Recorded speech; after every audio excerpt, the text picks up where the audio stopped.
Hi friends, இன்னைக்கு நம்ம பார்த்தீங்கன்னா GST and Central Excise வந்து ஒரு சூப்பர்பான ஜாப் வேகன்சி வந்திருக்கு. இதோட போஸ்ட் நேம் பார்த்தீங்கன்னா கேண்டீன் அட்டெண்டன்ட். இதில் வந்து 3 வேகன்சிஸ் இருக்குது. 2 ஜென்ரலுக்கு 1 OBCக்கு கொடுக்குறாங்க. அதனோட ஸ்டார்டிங் சாரே பார்த்தீங்கன்னா 18,000 கொடுக்குறாங்க. அது இல்லாமல் உங்களுக்கு சென்ட்ரல் கவர்மெண்ட் எல்லா அலவன்ஸும் உங்களுக்கு வரும் அதில் வந்து. ஸோ சென்ட்ரல் கவர்மெண்ட் ஜாப்னாலே உங்களுக்கு தெரியாது எவ்வளோ சூப்பரான ஜாப்னு சொல்லிட்டு. ஸோ எல்லாருமே நீங்கள் கண்டிப்பாக அப்ளை பண்ணுங்கள் இந்த ஜாபுக்கு. அண்ட் இது பார்த்தீங்கன்னா வந்து ஆன்லைன் அப்ளிகேஷன்லாம் கிடையாது, ஃபிசிக்கல் காப்பீஸ் தான் நீங்கள் அனுப்பணும். நான் கீழே அப்ளிகேஷன்ஸ் இருக்குது, நான் எப்படி ஃபில் பண்ணணும்னு உங்களுக்கு சொல்லித்தரேன். அதை நீங்கள் ஃபில் பண்ணி போஸ்ட் மூலிமா இந்த அட்ரஸ்க்கு நீங்கள் சென்ட் பண்ணிடணும். அட்ரஸ் பார்த்தீங்கன்னா the additional commissioner of GST and central excise, அந்த அட்ரஸ்க்கு கோயம்புத்தூர் அட்ரஸ்க்கு நீங்கள் சென்ட் பண்ணிடணும். லாஸ்ட் டேட் பார்த்தீங்கன்னா 17/3/2025, இன்னும் 1 வீக் தான் இருக்குது. ஸோ சீக்கிரமாக எல்லோரும் அப்ளை பண்ணிவிடுங்க. அண்டு இங்கே பார்த்தீங்கன்னா இல்லை அப்ளிகேஷன்ஸே இதில் இருக்குது. உங்களுக்கு நான் டெமோ காட்டுறேன் எப்படி பண்ணணும்னு சொல்லிட்டு. இந்த ரோல் நம்பர்ன்ற இடத்துல நீங்கள் ஃபில் பண்ண தேவையில்லை, அது ஒன்லி ஃபார் ஆஃபீஸ் யூஸ் மட்டும்தான். அண்ட் ஃபோட்டோ, உங்களோட ஃபோட்டோவை ஒட்டிட்டு, பாஸ்போர்ட் சைஸ் ஃபோட்டோ ஒட்டிட்டு செல்ஃப் அட்டஸ்டட் அந்த ஃபோட்டோ மேலே உங்கள் சைனை வந்து வெளியில் கொஞ்சம் நடுவில் கொஞ்சமும் சைன் போகிற மாதிரி நீங்கள் சைன் பண்ணிடணும். அண்ட் பார்த்தீங்கன்னா இது எல்லாமே உங்களுக்கு தெரியும் வந்து நேம் உங்கள் ஸ்கூல் சர்டிஃபிகேட்டில் எப்படி இருக்கோ அதே மாதிரி தான் எழுதணும், வேறு எதை மாதிரி எழுதக்கூடாது. And block letters only capital லெட்டரில் மட்டும்தான் எழுதணும், ஸ்மால் லெட்டர் யூஸ் பண்ணவே கூடாது. அண்ட் ஃபாதர்ஸ் நேம் எழுதணும். இதில் வந்து மதர்ஸ் நேம் ஃபில் பண்ணிவிடுங்க. அண்ட் இதில் பார்த்தீங்கன்னா அட்ரஸ் இப்போ எங்கே இருக்கீங்களோ அந்த அட்ரஸ் ஃபுல்லாகவே எழுதிடுங்க.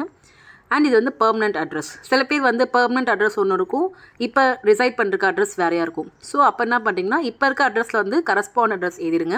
உங்கள் பெர்மனண்ட் அட்ரஸில் வந்து நீங்கள் நிரந்தரமாக ஒரு வீடு வச்சுருப்பீங்களா அந்த வீட்டோட அட்ரஸ் எழுதிடுங்க வந்து. அண்ட் ஃபோன் நம்பர் எழுதிக்கோங்க, மொபைல் நம்பர், ஆதார் நம்பர் எழுதணும், email address, date of birth பார்த்தீங்கன்னா டேட்டு மந்த் இயர் கொடுத்துருக்காங்க, ஸோ அதில் ஃபில் பண்ணிக்கோங்க.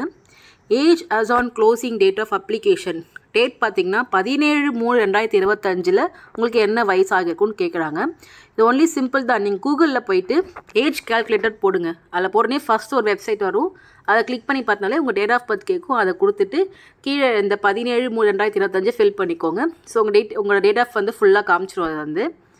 அண்ட் ஜெண்டர் வந்து மேலாக ஃபீமேலாக சூஸ் பண்ணிக்கோங்க. உங்களுக்கு எத்தனை லாங்குவேஜஸ் தெரியுமோ அதில் ஃபில் பண்ணிக்கோங்க. அண்ட் நேஷ்னாலிட்டி தட் நீங்கள் அதை ஃபில் பண்ணிக்கலாம், இந்தியன்னு சொல்லிட்டு. அப்புறம் வந்து பார்த்திங்கன்னா எஜுகேஷ்னல் குவாலிஃபிகேஷன் எக்ஸ்பீரியன்ஸ் இருக்குது. இல்லை ஒன்றும் இல்லை, ஃபஸ்ட்டில் வந்து நீங்கள் 10th முடிச்சிருந்தீங்கன்னா 10th ஸ்டாண்டர்ட் எந்த இயர் பாஸ் பண்ணீங்க, எந்த சர்டிஃபிகேட் அது கவர்மெண்ட் அத்தாரிட்டி இஷ்யூ பண்ணுச்சு, ரிமார்க்ஸில் வந்து பாஸாக ஃபெயிலாக அதை ஃபில் பண்ணிக்கோங்க. அடுத்து 12th இருந்தால் ஃபில் பண்ணிக்கோங்க, டிகிரி முடிச்சிருந்தா டிகிரி ஃபில் பண்ணிக்கோங்க. அண்ட் டிசைரபிள் பார்த்தீங்கன்னா இது கம்பல்சரி இல்லை, நீங்கள் எதாவது சில பேர் டைப்ரைட்டிங் முடிச்சிருப்பாங்க, இல்லை ஏதாவது கம்ப்யூட்டர் கோர்ஸ் முடிச்சிருப்பாங்க, ஸோ அது மாதிரி எக்ஸ்ட்ராவாக முடிச்சு வச்சுருப்பாங்க. ஸோ அதெல்லாம் வந்து இல்லை நீங்கள் ஒரு கம்பெனியில் வேலை பார்த்துருக்கலாம், அந்த ஒரு எக்ஸ்பீரியன்ஸ் இருக்கும். ஸோ அது எல்லாமே வந்து எழுதி ஃபில் பண்ணிக்கோங்க. இருந்தால் ஃபில் பண்ணிக்கோங்க, இல்லைனா ஒன்றும் பிரச்சனை கிடையாது. நீங்கள் என்ன கேட்டகரியில் ஜாயின் பண்ணுறீங்கன்னு பார்த்து இதை டிக் பண்ணிக்கணும்.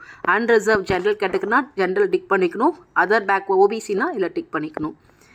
அண்ட் எக்ஸ் சர்வீஸ் மேனாக இருந்தால் நீங்கள் ஒரு எக்ஸ் சர்வீஸ் மேனாக இருக்கீங்க, ஏஜ் ரிலாக்ஸேஷன் நீங்கள் கேட்குறீங்கன்னா அந்த பாக்ஸில் 1ன்னு ஃபில் பண்ணணும். இதே நீங்கள் சென்ட்ரல் கவர்மெண்ட் எம்ப்ளாயாக இருக்கீங்கன்னா நம்பர் 2 பண்ணணும் வந்து. இப்போ சென்ட்ரல் கவர்மெண்ட் எம்ப்ளாயாக இருக்கீங்கன்னா நீங்கள் வந்து அட்லீஸ்ட் 3 years சென்ட்ரல் கவர்மெண்ட்டில் நீங்கள் ஒர்க் பண்ணியிருக்கணும், அப்போ தான் நீங்கள் வந்து அதுக்கு எலிஜிபிள் ஆவீங்க, இல்லைனா அது கிடையாது வந்து. அண்டு இதே நீங்கள் சென்ட்ரல் கவர்மெண்ட் எம்ப்ளாயாக இருந்தால் எந்த டிபார்ட்மெண்ட், எப்போ அப்பாயின்மெண்ட்டோட, லென்த் ஆஃப் சர்வீஸ் இதெல்லாம் ஃபில் பண்ணணும். இல்லைனா இல்லாதவங்க விட்டுருங்க, அது அப்படியே ஒரு டேஷ் மட்டும் போட்டு விட்டுருங்க. அண்டு பிளேஸில் வந்து எந்த பிளேஸோ நீங்கள் டிஸ்ட்ரிக்ட் நேம், டேட் உங்கள் டேட் போட்டுக்கலாம், நீ டேட்டு நீங்கள் எப்போ அப்ளை பண்ணுறீங்களோ அந்த டேட்டை போட்டுக்கோங்க. அண்ட் இதில் வந்து பார்த்திங்கன்னா லெஃப்ட் ஹேண்ட் தம்ப் இம்ப்ரெஷன் போடணும். ஒரு லெஃப்ட் ஹேண்ட் தம்ப் இம்ப்ரெஷன் நம்ம இங்கே வந்து வைக்கணும். And signature of the candidate, இது ரெண்டுமே கண்டிப்பாக நீங்கள் போடணும். இது எதாவது ஒன்று போட அப்படின்னா அது அப்ளிகேஷன் ஃபுல்லாகவே ரிஜெக்ட் ஆகிடும் வந்து. ஸோ கண்டிப்பாக லெஃப்ட் ஹேண்ட் தம்ப் இம்ப்ரெஷனும் சிக்னேச்சரும் கண்டிப்பாக போட்டிங்களான்னு செக் பண்ணிக்கோங்க, ரீசெக் பண்ணிக்கோங்க எப்பயுமே வந்து. அண்ட் ஜென்ரல் இன்ஸ்ட்ரக்ஷன் உங்கள் எல்லாருக்கும் தெரியும், இது கூட ஒரு டைம் படித்தாலே உங்களுக்கே புரியும் வந்து எல்லாமே. அதில் ஃபர்ஸ்ட் பாயிண்ட் பார்த்தீங்கன்னா என்னென்ன இது கூட செல்ஃப் அட்டஸ்ட் பண்ணணும், என்னென்ன காப்பீஸில் வைக்கணும்னு பார்த்தீங்கன்னா ஆதார் கார்டு வைக்கணும், OBC இருந்தீங்கன்னா OBC சர்டிஃபிகேட் வைக்கணும். அண்ட் ஏஜ் ரிலாக்ஸேஷன் சில பேர் இருப்பாங்களா அவங்களும் அந்த சர்டிஃபிகேட் வைக்கணும். எஜுகேஷனல் குவாலிஃபிகேஷன் நீங்கள் 10th 12th இந்த டிகிரின்னு மார்க் பண்ணுறீங்களா, ஸோ அதில் வந்து எஜுகேஷனல் குவாலிஃபிகேஷன் தான் வைக்கணும். எக்ஸ்பீரியன்ஸ் இருந்தால் எக்ஸ்பீரியன்ஸ் சர்டிஃபிகேட் அப்ளை பண்ணணும். அதுக்கப்புறம் எல்லாம் உங்களுக்கு படித்தாலே புரியும், ஒரு தடவை க்ரோ த்ரூ பண்ணிக்கோங்க. இது எல்லாமே வந்து கண்டிப்பாக இன்ஸ்ட்ரக்ஷன் எப்பயுமே எல்லோரும் கண்டிப்பாக படிக்கணும், ஜென்ரல் இன்ஸ்ட்ரக்ஷன். அதை படிக்காமல் நீங்கள் அப்ளிகேஷன் இது பண்ணக்கூடாது. அண்டு ஹால் டிக்கெட்ஸ் பார்த்தா உங்களுக்கு ஸ்பீட் போஸ்ட் மூலிமா அனுப்பிச்சி விடுவாங்க ஹால் டிக்கெட்ஸு. அண்டு ரிசல்ட்ஸ் பார்த்தீங்கன்னா இதோ வெப்சைட் இருக்குல்லே அதில் ரிசல்ட்ஸ் வந்து அனௌன்ஸ் பண்ணுவாங்க.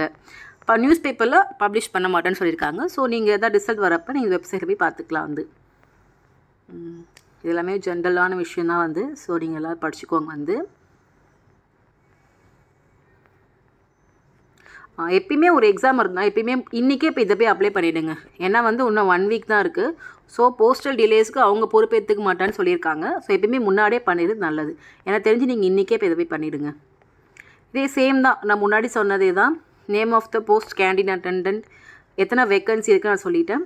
சேலரி பார்த்தீங்கன்னா 18,000 ஸ்டார்டிங்கே 18,000 கொடுக்குறாங்கன்னா ப்ளஸ் அலோவன்ஸ் கொடுக்குறப்ப உங்களுக்கு அதிகமாக தான் வரும். எப்பவுமே எல்லா சலுகையும் உண்டு. சென்ட்ரல் கவர்மெண்ட்டுக்கான எல்லா சலுகையும் உங்களுக்கு கண்டிப்பாக வந்துடும். இதில் ஏஜ் பார்த்தீங்கன்னா 18 to 25 இயர்ஸ் மட்டும்தான். ஒரு ஜென்ரல் கேட்டகரியாக இருந்தீங்கன்னா நீங்கள் 18 to 25 இயர்ஸ்க்குள்ளே இருந்தால் மட்டும்தான் நீங்கள் அப்ளை பண்ண முடியும். OBCSயாக இருந்தால் 3 இயர்ஸ் ரிலாக்ஸேஷன் வாங்கலாம். எக்ஸ் சர்வீஸ்மெண்ட்க்கு 3 இயர்ஸ் ரிலாக்ஸேஷன் கொடுக்குறாங்க. சென்ட்ரல் கவர்மெண்ட் எம்ப்ளாயிஸ்க்கு 40 இயர்ஸ் அப் டு 40 ஏஜ் வரைக்கும் நாங்கள் அப்ளை பண்ணிக்கலாம் அப்படின்னு சொல்லியிருக்காங்க. அண்டு குவாலிஃபிகேஷன் பார்த்தா வெறும் 10th ஸ்டாண்டர்ட் தான். ஸோ எல்லாருமே கண்டிப்பாக அப்ளை பண்ணுங்கள். வெறும் 10th குவாலிஃபிகேஷன் மட்டும்தான் வந்து. அப்ளிகேஷன் ஃபீஸ் கிடையவே கிடையாது அப்ளிகேஷன் ஃபீ. ஸோ ரொம்ப ஈஸி. நீங்கள் எல்லாருமே கண்டிப்பாக அப்ளை பண்ணுங்கள். டேரக்ட் ரெக்ரூட்மெண்ட் தான். மற்றபடி எந்த ப்ரொமோஷன் மூலியமாகவும் டெப்டேஷன் மூலியமாகவும் எடுக்கிறது கிடையாது. டேரக்ட் ரெக்ரூட்மெண்ட் எடுக்கிறாங்க. Last date you already know 17/3/2025. அந்த லெஃப்ட் ஹேண்ட் தம்ப்ரெஷன் அதே தான் திருப்பி வந்து உங்களுக்கு சொல்லிட்டு இருக்காங்க.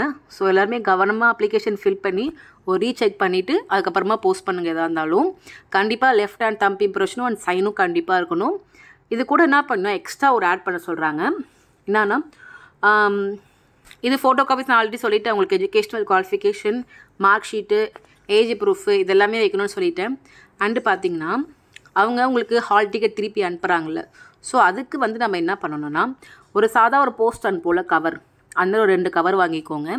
அந்த கவரில் எந்த ஒரு ஸ்டாம்பும் ஒட்டாதீங்க. ஓகேவா? 2 கவர் மட்டும் வாங்கி 2 அட்ரஸில் உங்களோட அட்ரஸே எழுதிக்கோங்க வந்து. ஓகேவா? உங்களோட அட்ரஸ். ஏன்னா அவங்க உங்களுக்கு திருப்பி அனுப்புவாங்க. எதாக இருந்தாலும் ஒரு ஹால் டிக்கெட்டும் உங்களுக்கு அவங்க அனுப்புகிறேன்னு சொல்லியிருக்காங்க. ஸோ நீங்கள் என்ன பண்ணணும், 2 அட்ரஸில் உங்கள் அட்ரஸ் ஃபில் பண்ணிவிடுங்க. அது இல்லாமல் அதில் வந்து நீங்கள் வந்து ஆர்டினரி போஸ்ட்டாக அனுப்பலாம், இல்லை ஸ்பீட் போஸ்ட்டாக உங்களுக்கு அனுப்பிச்சி விடலாம். அந்த அப்ளிகேஷன் அனுப்புறீங்களா அது கூட வச்சு அனுப்பிச்சி விட்ருங்க. அது இல்லாமல் 4 பாஸ்போர்ட் சைஸ் ஃபோட்டோ அது கூட வைக்கணுமா. சைன்லாம் பண்ணக்கூடாது. வெறும் 4 பாஸ்போர்ட் சைஸ் ஃபோட்டோ மட்டும் அது கூட வச்சுருங்க. அண்ட் வந்து அன்ஸ்டாம்ப்ட் என்வலப்ஸ், அதாவது ஸ்டாம்ப் போட்டக்கூடாது சொல்லிட்டாங்க. இது எல்லாமே வந்து ordinary post or speed post. எனக்கு தெரிஞ்சு நீங்கள் ஸ்பீட் போஸ்ட்லேயே பண்ணுங்கள், அதான் பெஸ்ட்டு. ஆர்டினரி போஸ்ட் வந்து நீங்கள் பண்ணுறதோட ஸ்பீட் போஸ்ட்டு கொஞ்சம் ஸ்பீடாக போகும் உங்களுக்கு அண்ட் சேஃபாக போய் ரீச் ஆகும் உங்களுக்கு. ஸோ அதனால் நீங்கள் ஸ்பீட் போஸ்ட்டில் பண்ணிவிடுங்க. நான் அட்ரஸ் ஆல்ரெடி சொல்லியிருக்கேன் யாருக்கு அனுப்பணும்னு சொல்லிட்டு. இந்த 2 கவரையும் நீங்கள் அப்ளிகேஷனுக்காக கூட சேர்த்து பின்னாடி வச்சு உள்ளார வச்சுடணும் கவருக்குள்ளே. ஓகேங்களா? இந்த அட்ரஸ்க்கு நீங்கள் அனுப்பிச்சி விட்ணும். இந்த additional commission of GST and central excise அந்த அட்ரஸ்க்கு ஃபுல் அட்ரஸ் கரெக்டாக எழுதி பின்கோடோட கரெக்டாக எழுதுங்க. பின்கோடு போடாமல் அனுப்பாதீங்க. ஸோ அது வந்து எப்பவுமே பின்கோட் போட்டால் தான் நம்ம கரெக்டாக போய் அது வந்து சேரும். அண்ட் அவ்வளோதான். இது வந்து ஒரு நல்ல ஒரு ஜாப் வேக்கன்சி. ஸோ கண்டிப்பாக எல்லோரும் அப்ளை பண்ணுங்கள். அண்ட் வந்து இந்த மாதிரி ஜாப் ரிலேட்டட் வீடியோஸ்க்கு please like and subscribe as.